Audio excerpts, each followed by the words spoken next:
De la tarde vamos a conversar con el senador Matías Walker sobre el criterio Valencia. Los senadores presentan proyecto de ley para que se aplique prisión preventiva a extranjeros detenidos sin RUT. Ya estamos con el senador Matías Walker. Senador, ¿cómo está usted? Hola Julio, ¿cómo estás? Saludos desde Coquimbo. Un abrazo, muchas gracias por conversar con nosotros. Cuéntanos un poquito el contexto de cómo este criterio, ¿no es cierto?, del fiscal nacional, ustedes lo van a transformar en una ley y por qué.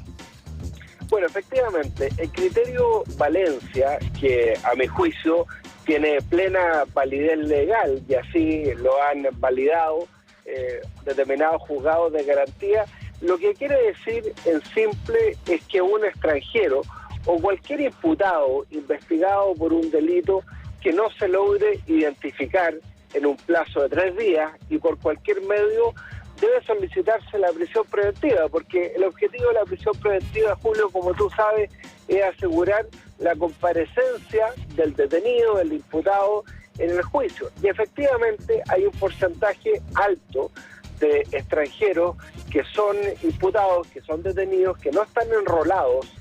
Muchos de ellos pasaron por Colchane, por otros pasos no habilitados y nunca han sido enrolados al sistema y terminan participando en sicariato, en secuestro, en otro tipo de delitos. Como algunos tribunales de garantía han acogido este criterio del fiscal nacional y otros no, con la senadora Rincón presentamos un proyecto de ley que lo consagra legalmente. ¿Qué dice el proyecto en síntesis?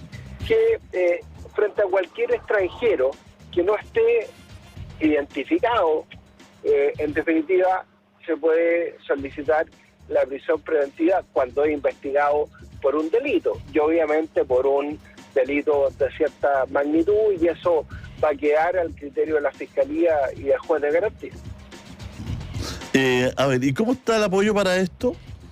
Bien, es un proyecto que ha tenido apoyo transversal, lo suscribió también el senador Flores, la senadora Berg, el senador Sangüesa. Yo espero que se vea la próxima semana en la Comisión de Constitución, porque finalmente hay un consenso bastante amplio que tenemos un problema con detenidos que son extranjeros, que no tienen documentación, que no han podido ser enrolados en el sistema, es decir, no tienen la PDI, Carabineros, sus huellas dactilares, y que es fundamental enviarles el aviso, además que van a ser detenidos y van a ser puestos bajo una medida cautelar que es la prisión preventiva. A ver, senador, hay mucha gente que no entiende muy bien este criterio que ustedes quieren hacer ley, y yo el otro día me di cuenta que tampoco había algunos parlamentarios que entendían muy bien cuándo se aplica. No, es que la verdad es que ya me voy a quedar callado mejor, pero creo que usted está. Pero creo que hay incluso parlamentarios, gente que no entendía este criterio. No es que a cualquier persona, a cualquier extranjero que esté en la calle, le pidan el carnet, no lo tenga y se haga prisión preventiva, ¿no? ¿Por qué no explica un poquito eso para que también, porque es importante, la gente a veces escucha la noticia al pasar y sería bueno que también se la bajáramos ahí en su magnitud? De todas maneras, por eso yo hago énfasis en la explicación, Julio, de que esto en el contexto de son investigados por un delito concreto, es decir, cuando hay indicios de que se ha cometido o intentado cometer un delito y hay indicios de la participación de una persona. Por ejemplo, estos venezolanos que fueron captados por una cámara de seguridad de Vitacura, que fue uno de los elementos de prueba que se está utilizando en la formalización, cuando hay indicios concretos de la participación de un delito y ese ciudadano extranjero no logra acreditarse por cualquier medio, no tiene RUT, no tiene ninguna identificación, no tiene permiso de extranjería, en ese caso se puede pedir la prisión preventiva, pero no es que vaya cualquier ciudadano extranjero, migrante por la calle y se le va a llevar detenido y se va a pedir la prisión preventiva por andar sin identificación. Esto en el contexto, en el marco de la investigación de un delito determinado y cuando hay indicios de participación en ese delito. Bueno, ahí está, esta aclaración yo creo que es muy pertinente porque a veces, claro, la gente opina sin tener todos los antecedentes y esto es muy importante. No estamos hablando de gente que o ha sido pillado en flagrancia en un delito, ¿no es cierto? Ha sido detenido, ¿no es cierto? O ya ha sido buscado por la policía. O sea, estamos hablando de personas donde hay sospechas fundadas, ¿no es cierto?, de que están participando en algún delito y que además no tienen sus papeles, ¿no? Claro, porque el objetivo de la prisión preventiva es asegurar la presencia, en este caso, del imputado en el juicio y evitar el peligro de fuga, pero siempre en el marco de la investigación de la participación de ese imputado en un delito determinado. La Corte Suprema hizo una declaración hace unos días, ¿no? No sé si... Sí. ¿Qué te pareció?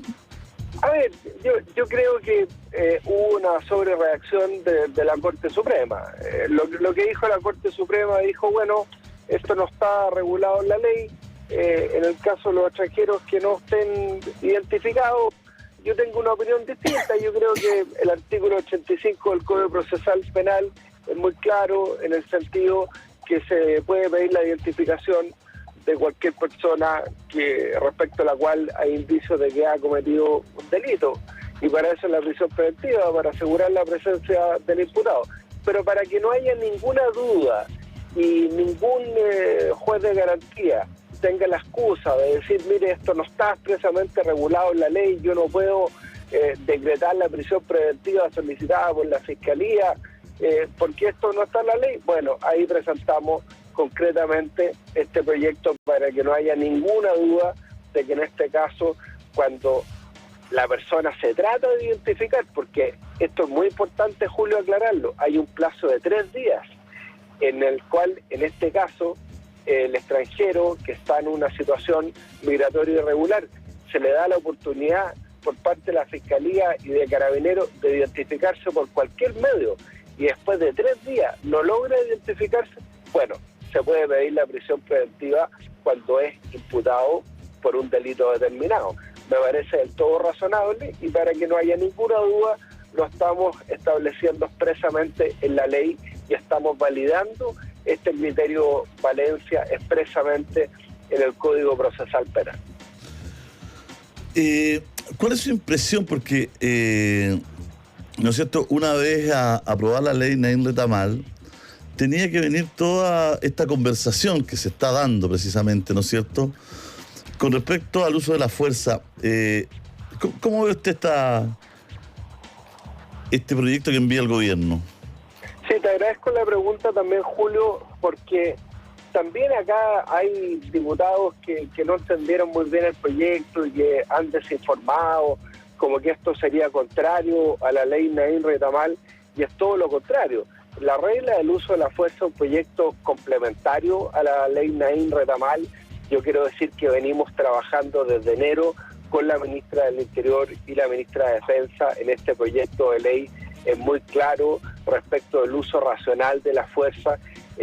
Quiero decir que tanto las Fuerzas Armadas como Carabineros pidieron establecer claramente la regla del uso de la fuerza, particularmente cuando restablecimos la presencia del ejército en la frontera del norte del país, lo que ha sido muy efectivo porque ha bajado en un 50% el número de migrantes irregulares gracias a la presencia disuasiva de las Fuerzas Armadas en la frontera. Y se establece, por ejemplo, el principio de la racionalidad en el uso de la fuerza. ¿Qué significa eso?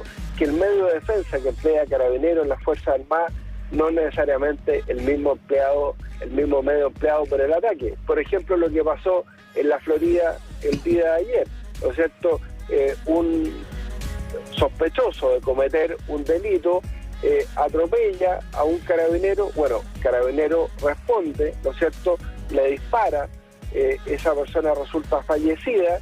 Bueno, el actual de Carabineros fue correcto porque hizo un uso racional de la fuerza, tal como lo establece la ley Naim Retamal. Así que son proyectos plenamente consistentes y complementarios. Muchas gracias, senadora, que esté bien. Muchas gracias, Julio. Un abrazo. Y nosotros vamos a las noticias.